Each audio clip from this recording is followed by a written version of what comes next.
Oh.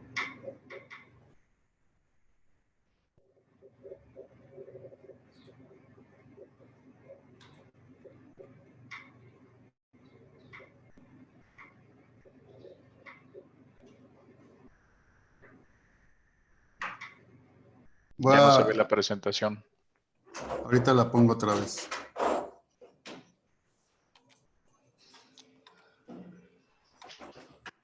Ahí se ve, ¿no? Sí. Ahí dice grabando. Perfecto. Ya está.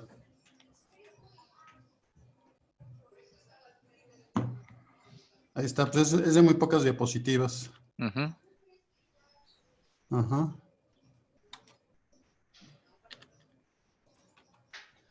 Es esto, es esto, es esto. Uh-huh. Esto. Y estas son las dos más largas. Uh-huh. Y ya. Y vamos a entrar a ver una página. Ok. Sí, es todo lo que vamos a hacer.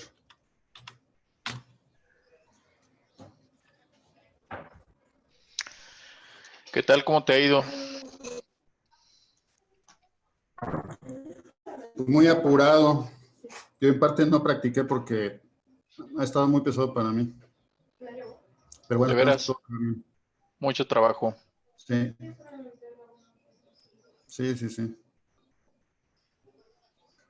Y aparte se me descompuso el coche y bueno. Oh, que la.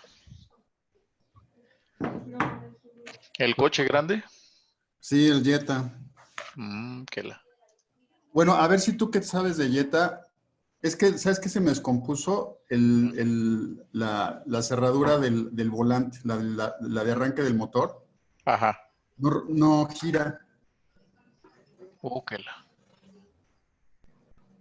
No sé si eso llevarlo a la agencia o mejor a un cerrajero. Híjoles. Pues igual y cotizar con los dos, a ver si no es mucha la diferencia, mejor la agencia por la garantía, ¿no? Ya no tiene garantía. No, pero la Ah, garantía del la trabajo. reparación. Sí. Pues igual y sí. Sí. Vale la pena llevarlo a la agencia. Lo que estaba, no sabía qué decidir, pero igual y Sí, sí. pues sí, que te coticen en los dos. ¿Ya Ok. sabes con qué cerrajero? Hay una cerrajería que está cerca de la casa de Ana María, que es donde se quedó el coche. Ah, sí. Se llama Key, ¿cómo se llama? Kitty Pot. Esa, Key Depot. ¿Tú cómo Ajá, ves esa? es buena. Ok. Oye, lo único que me preocupa es de que en la pantalla antes me veía yo y nada más se dice Moss. Moss se supone que soy yo Ah, y tú eres Masterclass 2. sí, pero antes me veía en la pantallita, ya no me veo.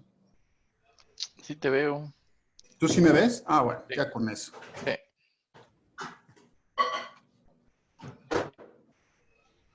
Mm,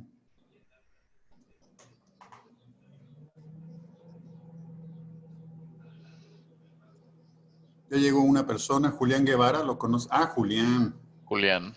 Ujú.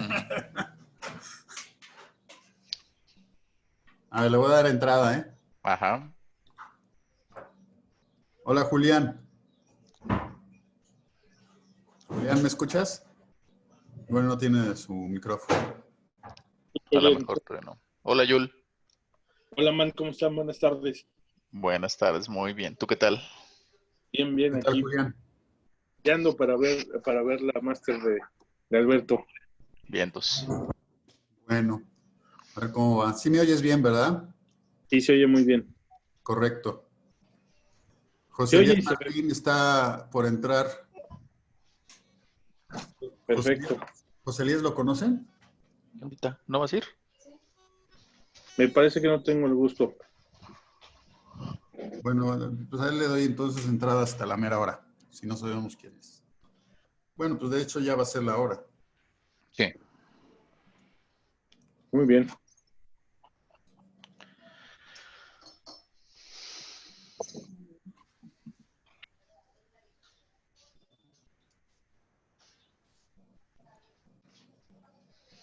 Pues tenemos a 5 personas. Vamos a ver. Bueno. A ver, es que yo nada más veo admit esta persona. Buenas tardes.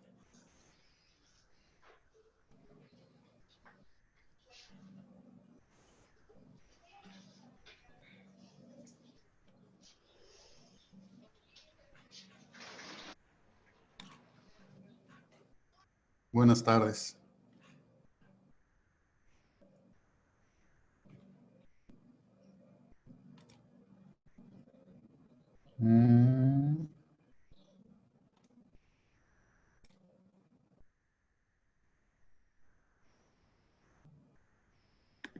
Bueno, tenemos a José Elías, a Julián, a Mos, a Isa.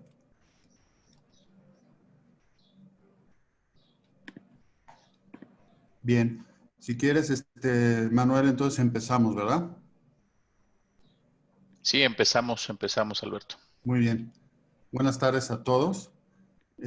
A nombre de Masterclass les doy a todos la bienvenida y vamos a empezar lo que yo quisiera más que fuera un monólogo, si, o sea, doy pie a que ustedes puedan intervenir si así lo desean.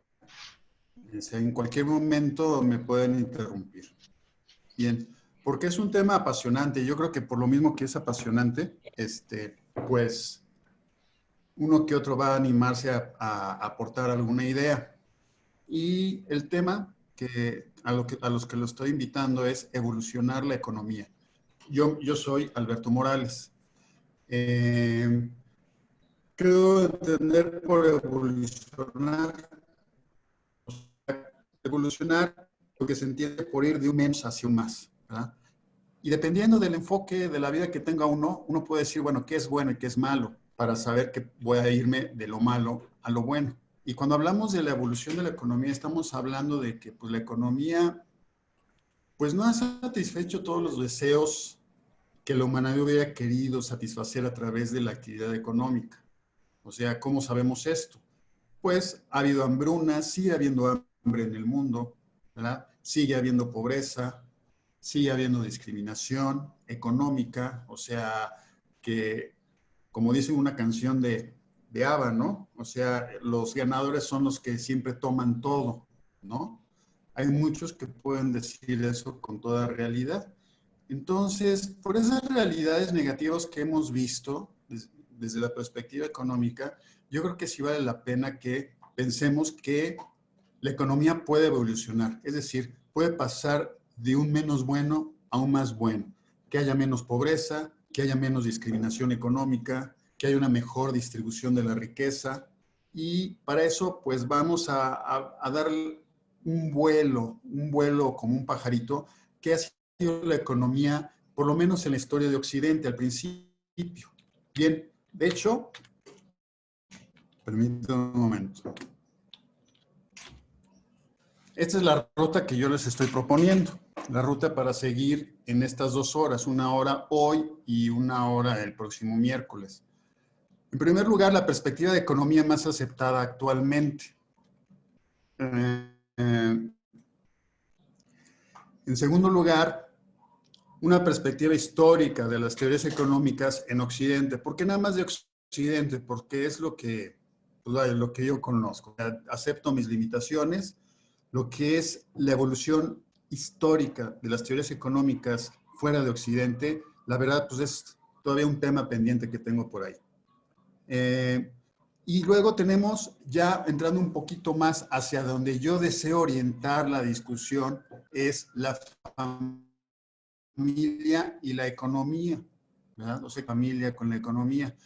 Vamos a abordar ese porqué, hablando un poquito de lo que comentaba Gary Becker en uno de sus libros. Gary Becker fue un premio Nobel de Economía, fue premio Nobel de Economía en 1992, y vamos a ver cómo él le da una importancia muy relevante a la familia en lo que es en las decisiones racionales que se dan en la economía. En contraparte, vamos a ver en cuarto lugar la familia como aspiración, ¿verdad? Si Gary Becker hace un análisis de la familia desde una perspectiva, pues, de números económicos, de cifras duras, qué está pasando con la familia, vamos a ver, sobre todo a través de unas unas encuestas que se hacen en una página que se llama World Values Survey, vamos a ver que la familia sigue siendo relevante para la gran mayoría de la gente en el mundo, ¿verdad? Aquí es donde yo voy a justificar esta evolución de la economía hacia un enfoque distinto al que ha tenido en estos últimos años. O sea, hemos tenido muchas quejas del neoliberalismo, cómo las grandes empresas son las que toman decisiones por nosotros los individuos, ¿no? Y eso es lo que yo quiero proponer. O sea, ¿qué otra cosa se puede hacer con la economía? Aparte de que sean los poderosos los que siempre toman las decisiones. Y entonces, esa es mi propuesta que voy a presentar a partir del miércoles, ¿no? Una economía. Y conllevado esto con algo que yo he llamado la inversión de la pirámide fiscal, ¿verdad? Si estamos hablando de que si la familia regresa como centro de la economía, ya no las grandes empresas, ya no los gobiernos poderosos, entonces tiene que haber, esto tiene que conllevar de la propiedad o del dominio de los recursos fiscales. Ajá. Vamos a hablar de eso también. Y luego, más adelante, en séptimo lugar, vamos a ver otros aspectos de la realidad que a lo mejor podríamos decir que tienen que ver con la economía, como son las religiones, la política, el derecho y la tecnología. Pues tienen mucho que ver, ¿verdad? Hace poquito una persona muy importante estaba diciendo, es que en el mundo todo está interrelacionado y lo que demuestra que todo está relacionado es justamente la pandemia que estamos padeciendo ahorita, ¿verdad? Entonces, esta pandemia pues me está dando entrada a decir, pues todo está relacionado, o sea, la economía está relacionada con las religiones, con la política, con el derecho y con la tecnología, ¿verdad? Y ya una vez terminada esta perspectiva y esta propuesta, o sea, voy a rematar con un octavo punto que es proponer ya, bueno, si esa es la perspectiva, ¿cuál es el papel de la economía en el mundo? Esa es la ruta que les estoy proponiendo. Bien, pues vamos a empezar. La perspectiva económica, ¿verdad? En los últimos años se ha vuelto pues casi universal esta perspectiva de lo que es la economía, ¿no? O sea, es un estudio de la elección que hacen individuos, empresas y gobiernos y sociedades, ¿verdad? En pro de un interés, ¿verdad? Y esa elección racional es lo que va a decidir qué se produce, cómo se produce y para quién. ¿De qué estamos hablando? De bienes y servicios, ¿verdad? O sea, desde el bien más intangible como puede ser una pieza musical, hasta el bien más tangible como podría ser, pues no sé, la torre de pizza, ¿no? Aunque es invaluable y es de patrimonio de la humanidad, pero pues vaya, es algo muy tangible, ¿no? La torre de pizza, ¿verdad? Algo muy tangible, una pieza musical. Y entonces, eso es un servicio y la torre de pizza, pues es un bien muy tangible, aunque no sé si sea un bien económico, porque la torre de pizza está, como es invaluable, está fuera del ámbito de la economía. Y sobre todo estas elecciones racionales tienen que darse como cuando se dan toda elección, ¿verdad? Toda elección supone una escasez, ¿verdad? Cuando no hay escasez, pues uno no tiene que elegir. Si yo tengo en abundancia algo, si lo tengo en abundancia, no tengo por qué elegir nada acerca de él. Quizá nada más renunciar a él, ¿verdad? Pero a su vez, pues la escasez también es algo subjetivo. La escasez viene en términos de necesidad, ¿verdad? En términos de que yo tengo una necesidad, ya estoy generando en el mundo una escasez, ¿verdad? Se podría ver desde esa perspectiva subjetiva lo que es la escasez. Si nadie está interesado en asar su salchicha, pues en una estrella nova, ¿verdad? Pues vaya, o sea, pues la estrella nova desde el punto de vista económico no va a tener ningún valor, ¿verdad? Pero cuando empiece a haber gente que realmente desee y quiera cocer su salchicha en una estrella nova, entonces ya va a haber un interés, ¿verdad? Y puede haber ya una escasez, surgir una escasez. Yo quiero hacer mi salchicha ahí.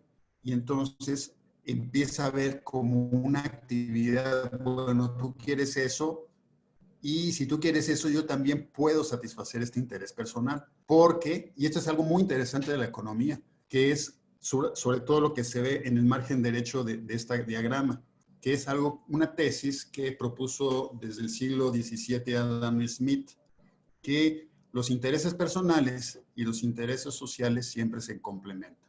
Incluso podríamos decir que un interés personal siempre se complementa con otro interés personal. Y de hecho, esa es la clave de la actividad económica. Si no se complementaran los intereses, no habría actividad económica. Y bien, curiosamente, o sea, cuando se habla de qué se produce, cómo y para quién, se habla de los individuos, casi siempre. ¿Por qué? ¿Y dónde quedan las empresas, los gobiernos y las sociedades? Bueno, o sea, los gobiernos, las sociedades, las empresas están formadas por individuos a fin de cuentas, ¿no? O sea, en las empresas, por ejemplo, siempre va a haber una cabeza que toma ciertas decisiones, a lo mejor tiene un consejo, ¿verdad?, que le ayuda a tomar esas decisiones, pero, pues vaya, a esos miembros del consejo siempre tienen nombres y apellidos.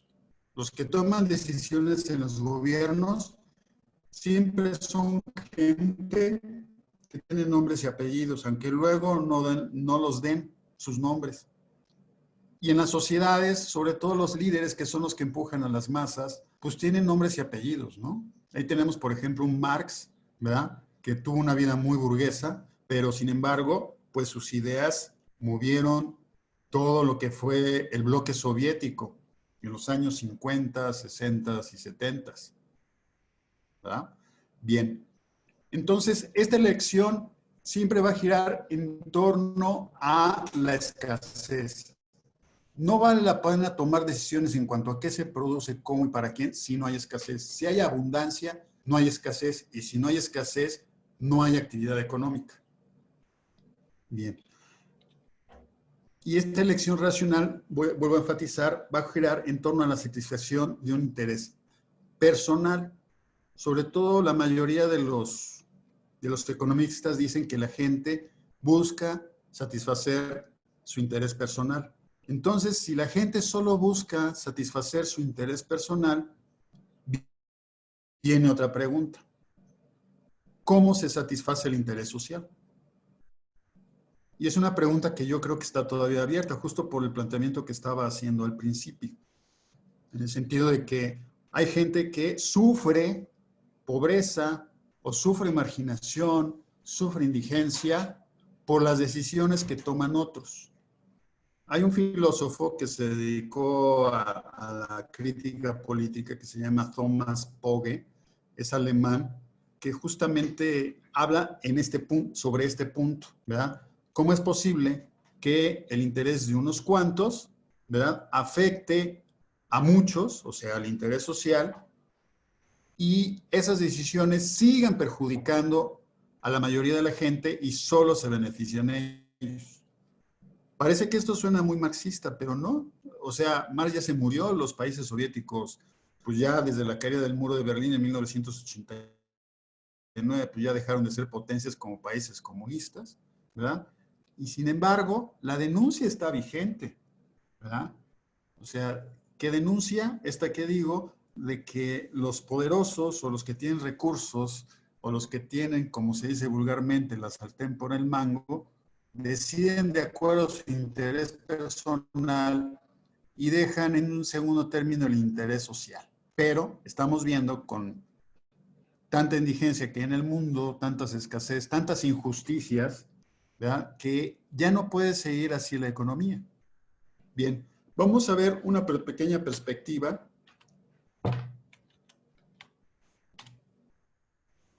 de lo que ha sido el pensamiento económico, pues a lo largo de la historia, ¿no? Desde Grecia, ¿no? Es abuelo de pájaro esto. En Grecia, pues básicamente ahí donde se ve palmariamente, sobre todo por los escritos de Aristóteles, como los esclavos. Aristóteles. Aristóteles es un humanista y inspira a muchos humanistas, pero sin embargo, Aristóteles, por la cultura de su tiempo y de su lugar, pues era esclavista. Aristóteles, todo el mundo infiere que tenía esclavos, por lo que dijo a favor del esclavismo. Y lo que él explica es de que necesita haber esclavos, porque si no hubiera esclavos, no podría haber filósofos. Ajá. Y aquí, pues con este planteamiento de Aristóteles, se da una primera perspectiva de lo que es la economía, ¿no? Que es una distribución de las tareas, ¿verdad? Yo necesito hacer algo, pero necesito hacer otras cosas. Y no puedo hacer la segunda porque necesito hacer la primera. Entonces necesito a alguien más que haga la primera para que yo pueda hacer la segunda, ¿verdad? Esto ya surge, esa distribución de las tareas ya desde Grecia, ¿no? Cuando Aristóteles dice, yo necesito esclavos para poder filosofar. Si no tuviera esclavos, no tendría tiempo de filosofar. Luego viene en la Edad Media el sistema feudal y la producción para el consumo. Básicamente lo que se da en la Edad Media es la producción local, ¿verdad? Se crean gremios y estos gremios lo que buscan básicamente es, pues, satisfacer las necesidades materiales de una localidad, de un pueblo, del feudo. Ajá. En la misma Edad Media empiezan a surgir los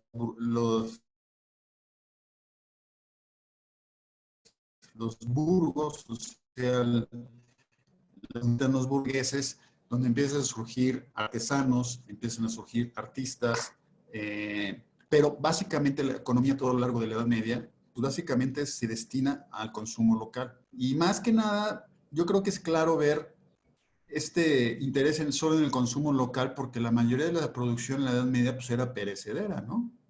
O sea, la principal producción era agrícola y los productos agrícolas son perecederos y solo se pueden consumir en la localidad. No había refrigeradores en aquel entonces, ¿verdad?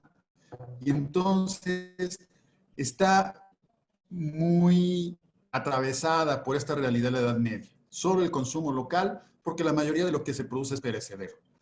Luego viene el mercantilismo en el siglo XVI y aquí ya hay un poquito más de apertura hacia producir para vender, ¿no? Por eso se llama este pensamiento que surgió en el siglo XVI mercantilismo, porque justamente defiende esta noción, ¿verdad? De que haya la mayor cantidad de comercio en mi país, ¿verdad? De tal manera que haya, y eso es lo que va a hacer que haya un autoabastecimiento en mi país.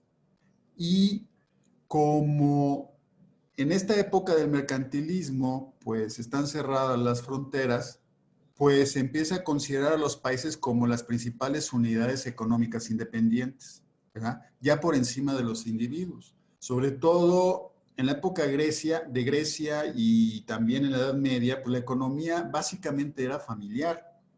Pero ya en el mercantilismo, con este pensar en una conjunción del poder económico con el poder político, porque se defiende el comercio y entonces los comerciantes empiezan a tener poder. Y esto de que los países se convierten en una edad económica independiente, o sea, este propósito hace ver que los mercaderes necesitaban aliarse pues con los gobernantes. Si no, no se podría pensar en eso.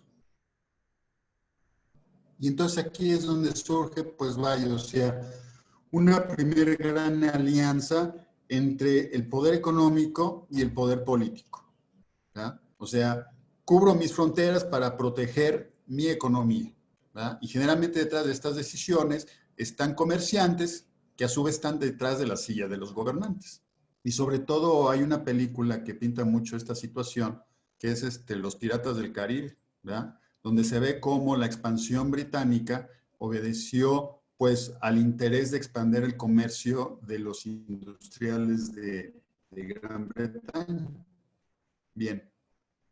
Luego vienen los fisiócratas, que fue como retomar la agricultura como una generación, como la única generadora de riqueza, ¿verdad? Parece que uno estaría volviendo a la época de los griegos o la Edad Media, ¿no? Cuando se afirma solo la agricultura genera riqueza. Pero esto ya es un pensamiento teórico, no es algo que derivado de la práctica diaria, sino los fisiócratas teóricamente creían que la agricultura era el único ámbito de la actividad humana que podía generar riqueza económica, ¿verdad? Y que todo lo demás era más que un derivado de esa riqueza, ¿no? Como podría ser pues, la actividad política, como podría ser la actividad de los comerciantes, ¿verdad? Y estos fisiócratas decían que lo que hacen los agricultores es permear esa riqueza hacia los otros sectores de la sociedad. Y como se le daba tanta importancia a la agricultura, por eso se dio mucho el auge de los terratenientes en esta época, en el siglo XVII. Ya en el siglo XVIII, con la escuela clásica, ya nos ponemos frente a algo que ya nos resulta más familiar por la cultura que tenemos aquí en México en los últimos años, ¿no? Que es ya la escuela clásica, de manera teórica, propugna por una libertad económica y política como fuente de riqueza. Y es aquí, junto con Adam Smith, David Ricardo, ¿verdad? Y otros pensadores económicos, que se empiezan a fraguar justamente las leyes de la oferta y la demanda. Que estas leyes de la oferta y la demanda ya se cumplían, ¿no? Desde siempre, desde que hay comercio se han cumplido, pero las empezaron a formalizar como ciencia. Se puede decir que en esta época, en el siglo XVIII, junto con Adam Smith, surge la economía como ciencia. De hecho, el libro de Adam Smith, La riqueza de las naciones, es considerado como un clásico y además como el primer escrito científico de la economía. Más adelante, ya en el siglo XIX, viene el marxismo, que es como una oposición, o sea, el Marx viendo ya en la segunda mitad del siglo XIX, sobre todo donde en la época del siglo XIX en que más influyó Marx es por supuesto la segunda mitad de ese siglo. Y él ya estaba viendo las consecuencias de la libertad económica llevada a su extremo. Ajá. ¿Por qué?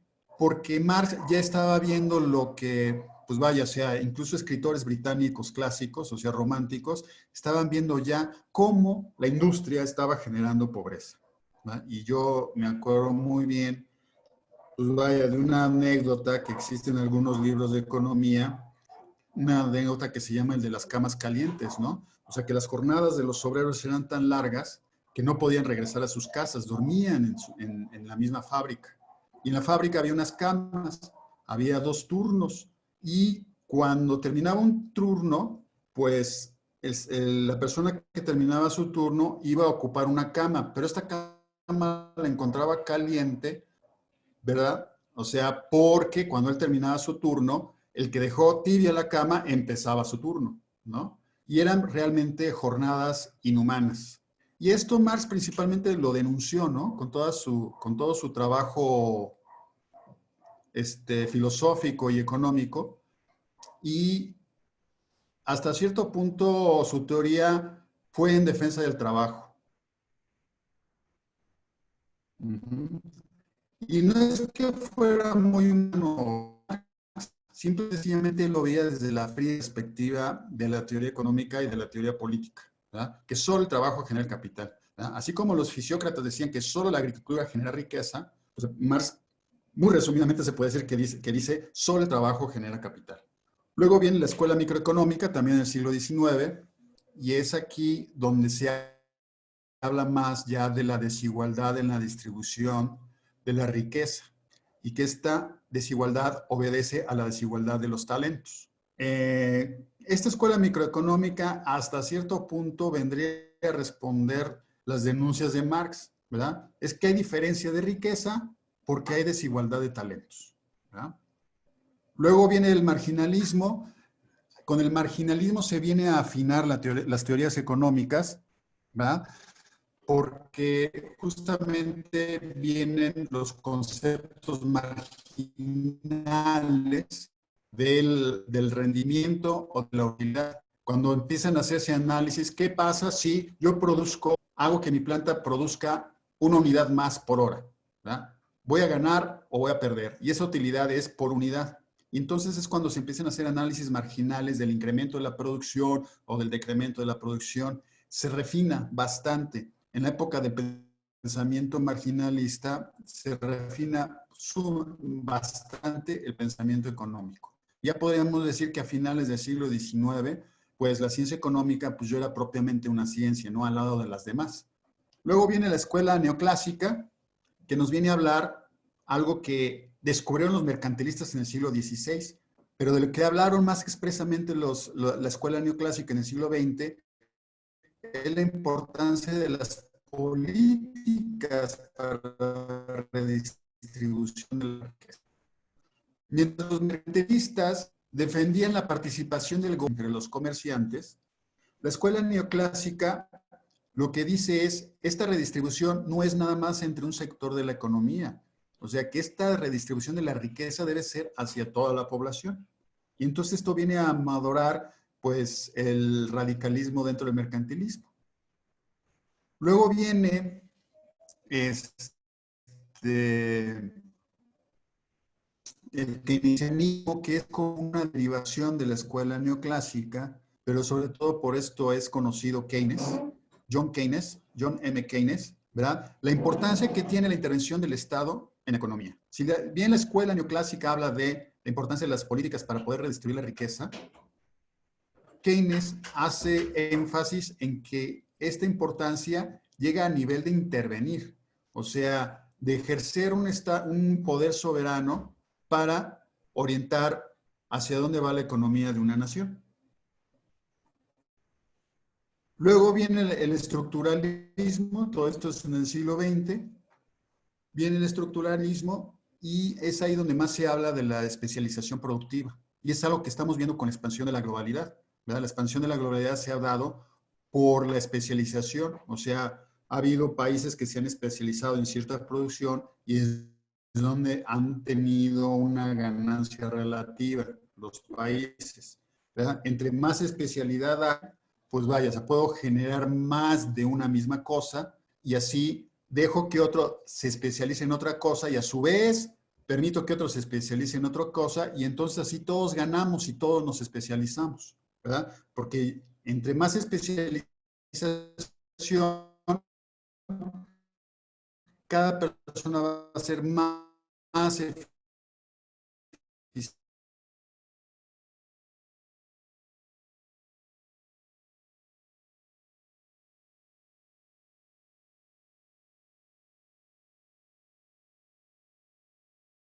eficientemente lo que le toca. Por último, el único mecanismo de correcta asignación, y pues vaya, o sea, hay un pensador muy importante, justamente en la época de Ronald Reagan, quienes no recuerden quién fue Ronald Reagan, contemporáneos Ronald Reagan como presidente de Estados Unidos y Margaret Thatcher como primera ministra de Gran Bretaña. Ellos fueron los campeones del pensamiento neoliberal y ellos sobre todo se vieron animados por los teóricos del neoliberalismo que se les llamó los Chicago Boys, ¿verdad? O sea, los Chicago Boys eran pensadores justamente de la Universidad de Chicago, pero de otras universidades, que pensaban esto. El libre mercado es el único mecanismo de correcta asignación de recursos. Ahora, ¿qué pasó con este pensamiento? Justamente ocurrió eso, que los gobernantes empezaron a hacerse a un lado para que el dinamismo de la economía funcionara por su propia cuenta. ¿Esto qué significa? El neoliberalismo significaba alejarse del keynesianismo que había prevalecido en Occidente desde fines desde principios de la Segunda Guerra Mundial, ¿verdad? Franklin Delano Roosevelt, que fue pues el penúltimo presidente antes de que terminara la guerra, después fue Truman, que fue el que lanzó la bomba atómica sobre Japón, las bombas atómicas sobre Japón. Él propugnó y practicó el keynesianismo, o sea, la intervención del Estado para distribuir la riqueza. Pues viene el neoliberalismo y de este neoliberalismo todavía no nos zafamos todavía, ¿verdad? Porque las consecuencias de la crisis, de las últimas crisis que ha habido, ¿verdad? Sobre todo la última que fue en 2008, fue por eso, porque se entró a un proceso de desregulación. ¿Qué significa desregulación? O sea que el gobierno empezó a quitar reglas, empezó a hacer a un lado todo aquello que le estorbaba a los grandes empresarios, ¿verdad? Aquí sí podemos hablar, porque es una historia reciente, incluso hay hasta tomas de video, ¿verdad? De las personas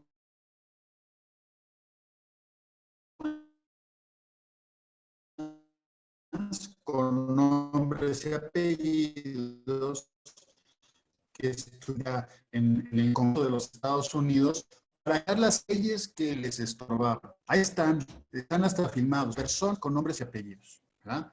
Y esa desregulación que se empezó a dar a partir de Ronald Reagan hasta nuestros días es lo que ha provocado las últimas crisis, ¿verdad? Empresas que nadie les pone un alto, hacen lo que quieren, ¿verdad? Incluso en Estados Unidos está la gran queja de que, pues, vaya, o sea, las grandes empresas no pagan impuestos y la persona común y corriente paga todos los impuestos del mundo, ¿verdad?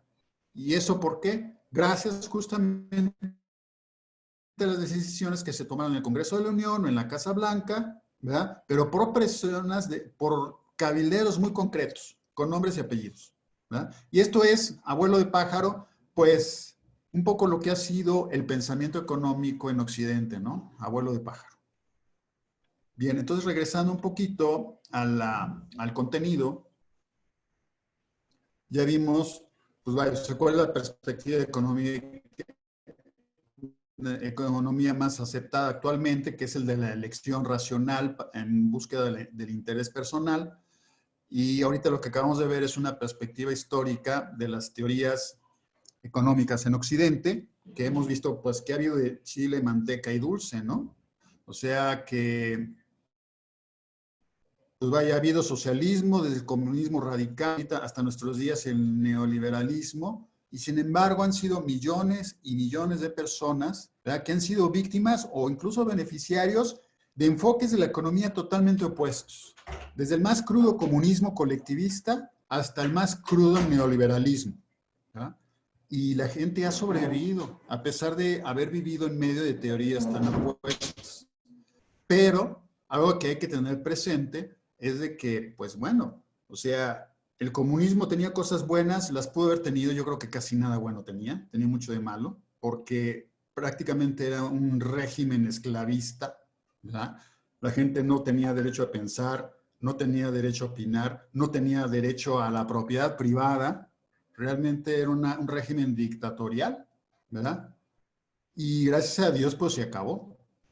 Pero eso no significa que el neoliberalismo sea impoluto, o sea, que no tenga mancha, ¿verdad? O sea, el neoliberalismo sigue generando pobreza y podría levantarse más de su... sigue generando pobreza. Y lo puedo seguir diciendo con verdad.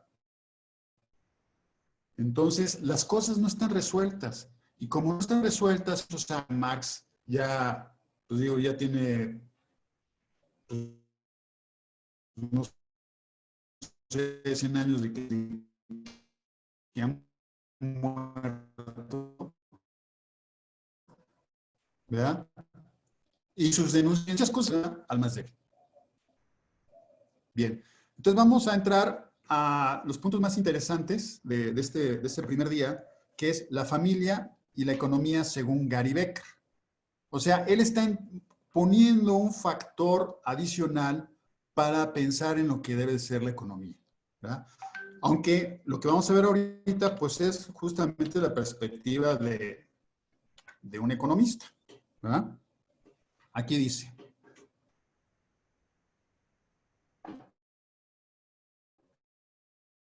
Gary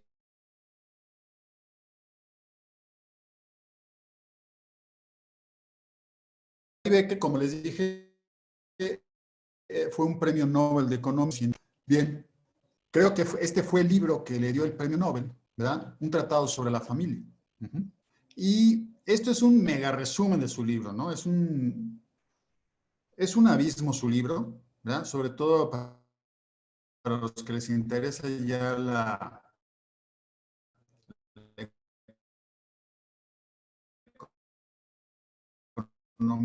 el alto análisis, ¿ya? Eso pone, ¿verdad? Y él lo que pone sobre la mesa, pues son estos hechos. O sea, yo lo que estoy listando aquí son hechos que dice Gary Becker. Estos son hechos. O sea, ni siquiera pone a pensar las implicaciones morales que tienen estos hechos. Simplemente los denuncia. Y está bien que Gary Becker lo haga porque Becker no es un moralista, es un economista. Él dice, ¿qué hemos visto en los últimos años? Las tasas el crecimiento en todo esto. Crecimiento en las tasas de divorcio. Ajá, es un hecho. A muchos de nosotros no nos puede gustar esto.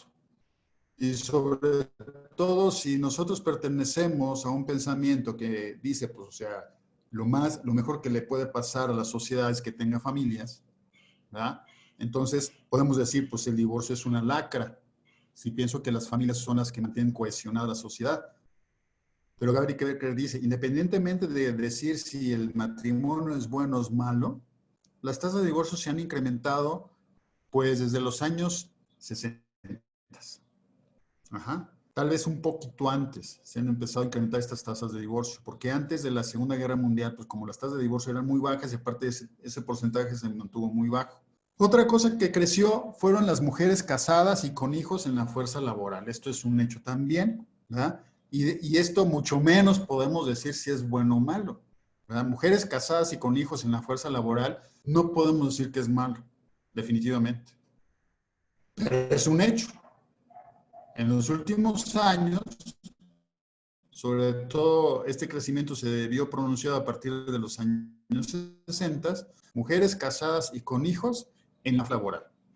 Y otro hecho, esto ha hecho crecer el conflicto entre los sexos, entre el trabajo, en el trabajo y en el matrimonio. Ahora, uno podría preguntarse, bueno, ¿qué tiene que ver la entrada en la fuerza laboral de las mujeres casadas con el conflicto entre los sexos y las tasas de divorcio? Bueno, yo creo que no es muy, no se necesita mucho eso para inferir cuál es la conexión entre todo esto. Simple y sencillamente basta pensar que, pues, si la mujer puede trabajar y cuando se le empezó a permitir trabajar, empezó a tener ingresos. Entonces empieza a tener ingresos y empieza a tener menos dependencia del hombre. Y entonces, como tiene menor dependencia del hombre, pues puede pensar más en la posibilidad del divorcio. ¿Verdad? Entonces, pues vaya, ¿qué tiene que ver esto con la economía?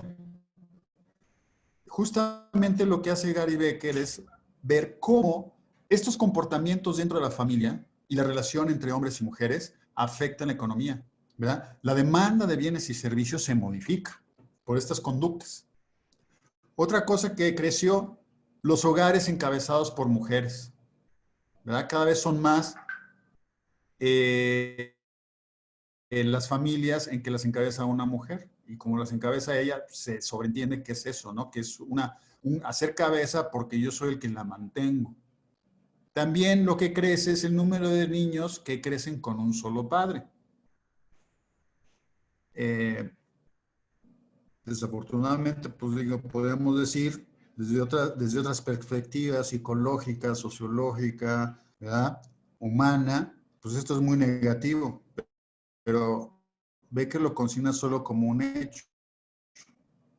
O sea, estadísticamente ya está probadísimo, ¿no? O sea, esto. Cada vez hay más familias uniparentales. Y pues vaya, esta capacidad que tiene la persona de bastarse por sí misma desde el punto de vista económico ha abierto también el conflicto entre las generaciones.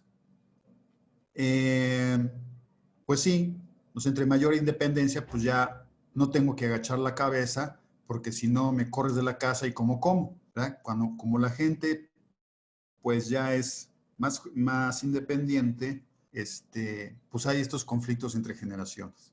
También se ha elevado la edad para casarse, los jóvenes se la piensan más para casarse. Y si se dan cuenta en este punto, desde el punto de vista económico, ¿qué impacto tiene? ¿Verdad? La mayoría o sea, entre más grandes sean las personas para casarse, pues crece la demanda de los bienes o servicios que consumen las personas solteras.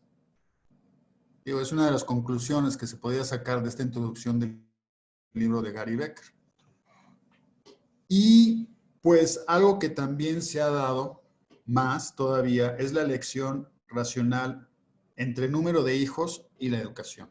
Se ha vuelto como una dualidad entre la que deciden los papás, ¿verdad? Si tenemos más hijos, pues vamos a tener menos dinero para educarlos, o sea, para llevarlos a una buena escuela, ¿verdad? Entonces, que tenemos muchos hijos o tenemos pocos hijos, pero bien educados. Y pues bueno, o sea, esto también, esta decisión que toman los padres también tiene impacto económico, porque dependiendo de lo que decidan, pues va a haber mayor demanda de educación o va a haber mayor demanda de babysitters, ¿verdad? O sea, cambia la demanda de bienes y servicios dependiendo de la decisión que tomen los papás en cuanto al número de hijos y para qué lo toman, que generalmente la piedra de toque que les lleva a tomar la decisión de cuántos hijos es qué tanto los vamos a poder educar, darles una educación que los saque adelante. Y entonces ahí empiezan a jugar los papás, bueno, si les damos todo para la educación, de viejos no vamos a tener nada. ¿Y nuestra jubilación qué? Y entonces ese tipo de decisiones racionales, dice Gary Becker, pues por supuesto que tienen impacto en la economía. Y entonces, espero que lo que se pinta en esta diapositiva nos quede claro que hablar de la familia desde una perspectiva económica, por supuesto que tiene sentido. Por supuesto que sí, porque lo que pasa en la familia, eso es lo que va a pasar allá afuera, ¿no? En las estructuras que sean laborales, empresariales, económicas, políticas. Bien. Ahora voy a regresarme a una diapositiva, esta que está aquí, que nos pinta lo que es el flujo de los recursos en una economía. ¿Ah? Aquí está, este diagrama es clásico. Este diagrama o sea, ¿cuáles son los agentes de la economía? Y aquí los vemos de una manera muy sucinta en este diagrama, que son el gobierno, las familias, las empresas y el resto del mundo, ¿no? Hablando, digamos, como sujetos de la economía, o sea, los agentes de la economía, así se les llama. A mí lo que me llama la atención es, mientras en la definición de economía se habla de las decisiones de individuos y no se habla de familias, en cambio, en el flujo que he visto en muchos libros de economía, se pone familias, no individuos. Y entonces, pues yo creo que esto es un reflejo, y esto lo saqué de otro libro, no de Gary Becker. Esto lo saqué de otro premio Nobel de Economía, de Krugman, otro premio Nobel de Economía. Y él pone familias. Y he visto en otros libros de texto que ponen familias en este flujo de la economía. Ajá. Entonces, pero pues, poner las familias como uno de los agentes de la economía y no necesariamente los individuos, tiene su sentido, en parte por lo que vimos de lo que habla Gary Becker, ¿verdad? Porque dentro de las paredes de una casa se toman unas decisiones que van a tener impacto en la economía, ¿verdad? Y lo podemos ver en la relación directa que se tiene, por ejemplo, con las empresas, ¿verdad? Si yo tengo muchos hijos, pues les voy a durar poco, van a tener poca capacitación y van a tener menos oportunidad para entrar a pedir un trabajo en las empresas cuando ya sean maduros, ¿no? Entonces, por supuesto que es importante que se eduque a los hijos, pero muchas veces, sobre todo en los últimos años, y más ahora que se ha privatizado la educación pública y se ha privatizado la educación superior, pues esto se vuelve un problema importante para las familias, ¿no? Al privatizarse la educación superior, los papás piensan, híjole, o sea, si no nos apretamos el cinturón, nuestro hijo no va a poder entrar a la universidad. A lo mejor por estar menos preparado lo vamos a tener más tiempo aquí de nini, no sé, ¿no? Entonces, esas son decisiones que por supuesto tienen impacto, insisto, ¿verdad? Y sobre todo en términos de salarios, beneficios, intereses, alquileres. Esto es sobre todo en lo que piensan los papás, ¿no? Cuando piensan en la educación de sus hijos. ¿Qué salarios van a tener? ¿Qué beneficios van a tener? ¿O qué intereses van a ganar? Si son propietarios de bienes raíces, o sea, con la educación que les damos van a poder expandir el negocio. Ajá. Y pues vaya, este flujo presenta pues esa dinámica que está alrededor de lo que es alrededor de lo que gira los agentes. Los agentes giran alrededor de los mercados, ¿verdad? Del lado izquierdo tenemos, por otro lado tenemos los mercados financieros y los mercados de factores, por supuesto, de los factores de la producción que están aquí. Si se dan cuenta, pues el círculo más cerrado justamente es este, ¿no? Entre las familias y las empresas. ¿Ah? O sea, las familias, ¿qué es lo que le proporcionan a las empresas? Sobre todo son, hablando de flujo de bienes, es un consumo privado. ¿Ah? El consumo privado tiene como correlativo el Producto Interno Bruto. Ajá. Y a su vez las empresas que aportan a las familias, salarios, beneficios, intereses y alquileres, ¿no? Que está mediado por otro mercado, que es el mercado de los factores. Y por otro lado están los mercados financieros, ¿verdad? Que escuché ahí, pues que el dinero, pues no es más que, pues vaya, o sea, son títulos de bienes reales que existen en el mundo, que el dinero realmente no es algo. Simplemente son la representación de unos bienes. Y eso lo sabemos muy bien. O sea, un ejemplo muy burdo lo podemos determinar. ¿Qué pasa si en una economía lo único que se produce son 10 manzanas? Y el único dinero que hay en esa economía, pues son 10 pesos. ¿Cuánto va a valer cada manzana? Pues 1 peso. ¿Qué pasa si en toda la economía solo hay 10 manzanas y en toda la economía solo hay 20 pesos? ¿Cuánto valen las manzanas? Valen 2 pesos, ¿verdad? O sea, el valor del dinero está en función del valor de los bienes que hay en los mercados. El dinero debería ser más que un instrumento, no debería ser más que un instrumento de la economía. Y muchas veces ese instrumento se vuelve en contra de los agentes de la economía. Ese dinero se vuelve en contra de las familias, se vuelve en contra de las empresas, ¿verdad? Cuando hay intereses abusivos, cuando hay, pues eso, ¿qué más decir? O sea, hay estructuras financieras que no le hacen justicia a todo mundo, ¿verdad?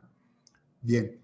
Y por otro lado, pues en el círculo más externo de este flujo, pues están todo lo que es las exportaciones, las importaciones, el flujo financiero que se da en forma de préstamos, de empréstitos, ¿verdad? Intercambio de papeles comerciales, intercambio de acciones, etc.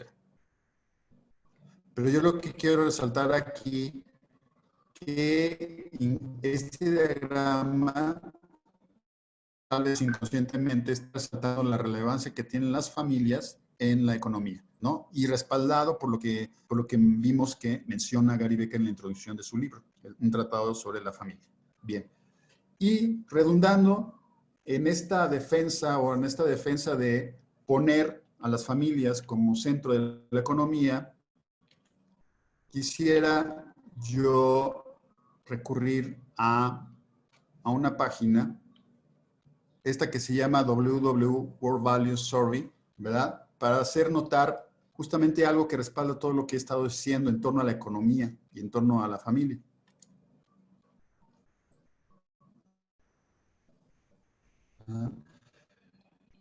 Ahí está la dirección de internet, pueden entrar ustedes y revisar la información que tiene. Además me voy a fijar en un fragmento. Como se entra a esta página es en Online Analysis y me voy pues al periodo más reciente que es entre el 2010 y el 2014 para revisar. Fíjense, esta página se llama World Values Survey, o sea, es una encuesta sobre los valores en el mundo. Valores. ¿Y qué tiene que ver los valores con la economía? ¿Verdad? Y aquí si entramos, o sea, a Online Análisis, vamos a escoger a México. Y vamos a ver qué valores están manejando pues, en este survey. Le damos Next. Y aquí podemos ver los valores de los que está hablando esta página, ¿no? Estos 1, 2, 3, 4, 5, 6, los 6, estos 6 que van del B4 al B9 son 6 valores. Cosas que tienen importancia en la vida. Familia, amigos, tiempo de esparcimiento, la política, el trabajo y la religión. ¿Verdad? Todo de una u otra manera, familia, amigos, tiempo de ocio, la política, el trabajo, la religión.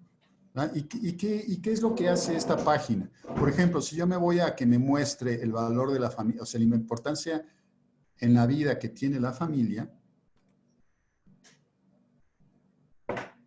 estamos hablando de México, casi el 100% de las personas consideran la familia como muy importante para la vida.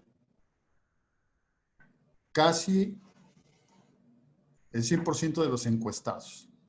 ¿Verdad? Dice, la familia siempre va, podemos decir que la conclusión de la encuesta es, la familia para la gente, desde la perspectiva de la importancia en su vida, la familia es muy importante.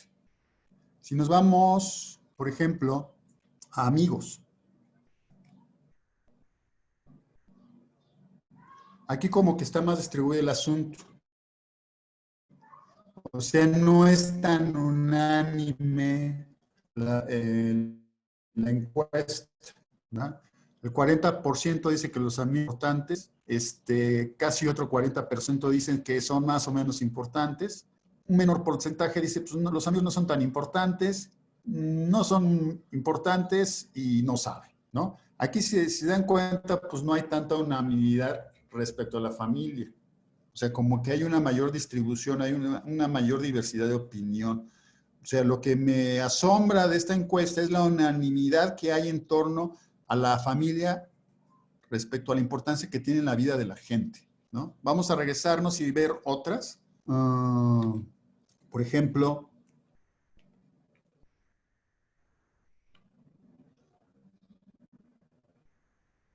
el tiempo de ocio.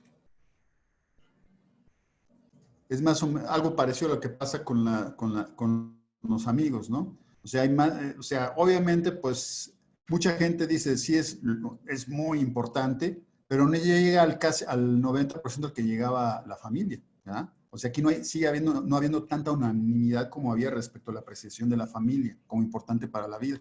Y si nos vamos, por ejemplo, a la política, pues aquí, pues todavía el desacuerdo es mayor, ¿verdad? Los que consideran la política como algo muy importante, o sea, apenas rebasa el 16%, ¿verdad?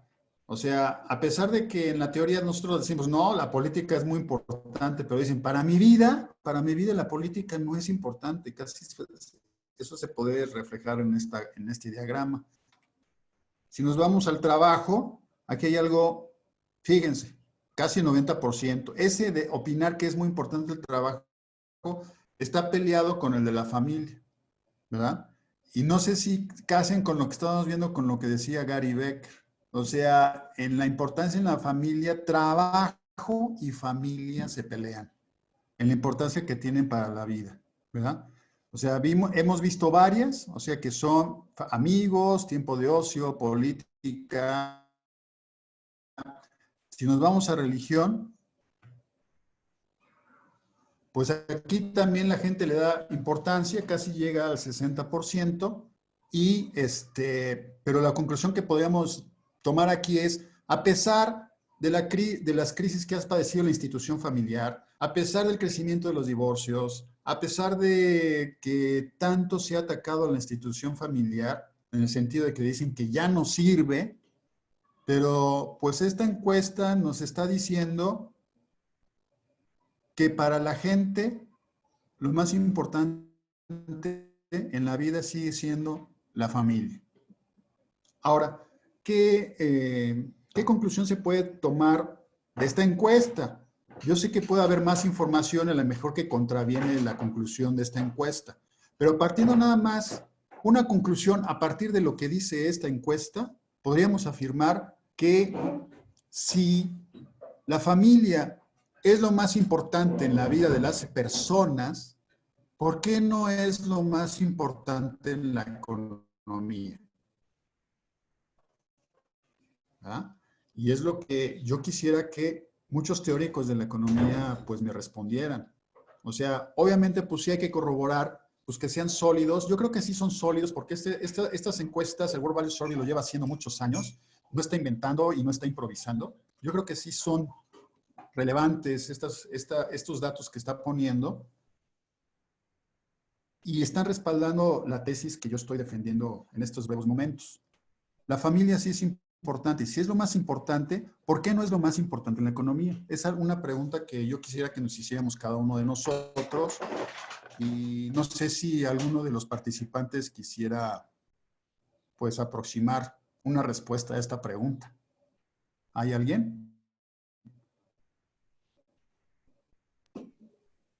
Alberto, digo, es difícil contestar algo así tan a brote pronto, pero se me hace muy de poderlo llevar hasta la inicial, a la parte en donde nos empezabas, como dices tú, abuelo de pájaro, explicándonos desde la parte de la esclavitud. Ajá. Creo que esta parte nos revelaría un poquito más cómo estamos, ¿no? El decir la distribución de las tareas, tú hablabas de la distribución de las tareas, y me tomo desde ese inicio para llegar a esta parte final que dices, ¿por qué no es importante la familia? Parecería que el trato individual, ese trato individual que se ha dado para poder generar economía, ¿no? El tratar a alguien como esclavo para poderle determinar qué es lo que debe de hacer para yo tener libertad por encima de esa persona y poderme dedicar a otra cosa que considere de otra importancia. Si lo voy evolucionando, si lo voy escalando, me llevaría a hacerme otra pregunta más importante, que sería, ¿quién es responsable de la persona o de la familia, de convertir en la familia el recurso principal, ¿no?, para la generación económica? Porque inclusive bajo ese enfoque sería mucho más fácil voltear a ver a la persona y valorarla en cuanto a la desventaja que se ha creado. ¿Cuál es esa desventaja? Que cuando sueltas la parte de esclavitud hay una gran desventaja, ¿no? Civilizaciones completas que todavía no entienden lo que es el juego, ¿no?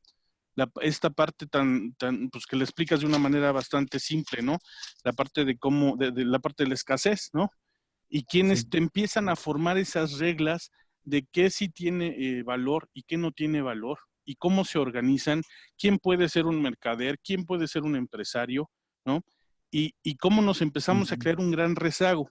La parte política que no tiene un fin, no tiene un interés sobre las personas, y que realmente todos aquellos que tengan liderazgo, que se sitúen en una posición de liderazgo y voltear empáticamente a ver a las personas que están en desigualdad para poder jugar y evolucionar sobre este juego, ¿no? Sí. Creo que cuando lo vamos evolucionando poco a poco, podemos estar en cualquier momento de la historia que nos cuentas y decir, oye, ha habido grandes esfuerzos en donde se ha tratado de compensar o generar un equilibrio, pero seguimos escasos porque inclusive se nos pierde en que si ya sea como asunto de familia o como asunto de individuo, ¿no? El poder tomar al individuo, tomar a la familia, ¿no? Y dotarla de todo aquello que sea una herramienta para poder generar esta parte económica e incentivarla, ¿no? Crecerla, ¿no? ¿De quién es obligación? ¿A quién podemos etiquetar como dueño, como responsable de esto? Porque realmente en la parte competitiva somos responsables nosotros mismos. Y si yo no tengo el nivel consciente para darme cuenta o para actuarlo, a lo mejor ni siquiera cubro lo básico, ¿no? Y en estos tiempos ni siquiera puedo ser autónomo, no puedo ni plantar árboles, no tengo espacio para lo agrícola, no tengo dinero, nazco inclusive ya con deudas, ese tipo de cuestiones que me sacan un poco de la competencia y que inclusive no me dejan activarme en un nivel consciente que me permita ver cuáles son las reglas del juego y por qué me encuentro en desventaja, ¿no? Digo, un poquito mi aportación al tema, creo que es nada más una perspectiva de decir, ¿quiénes seríamos responsables de todo esto, no? En un sentido humano, la parte económica, así como nos indica todos esos estudios, deberían de ir un poco más a fondo en el decir, todos aquellos que tengan ese nivel consciente, tendrían que trabajar para poder traer a esas personas que tengan ese rezago y hacerlos competitivos si es que estas son las reglas del juego, ¿no? Eso sería todo. Sí. Bueno, a ver, es más un comentario. Simplemente lo que quiero decir es de que justamente ha sido eso, sí se refleja en el último diagrama que les puse, ¿verdad? Que les comentaba que cómo se están peleando, lo que es el interés, la importancia de la vida en el trabajo y la importancia en la vida de la familia. Son los que más se están peleando. Y entonces, la nueva economía lo que debe considerar cómo tenemos que conciliar esas dos dimensiones, la dimensión del trabajo y la dimensión de la familia. Bueno, pues se terminó el tiempo y pues los espero el próximo miércoles para terminar con esta charla.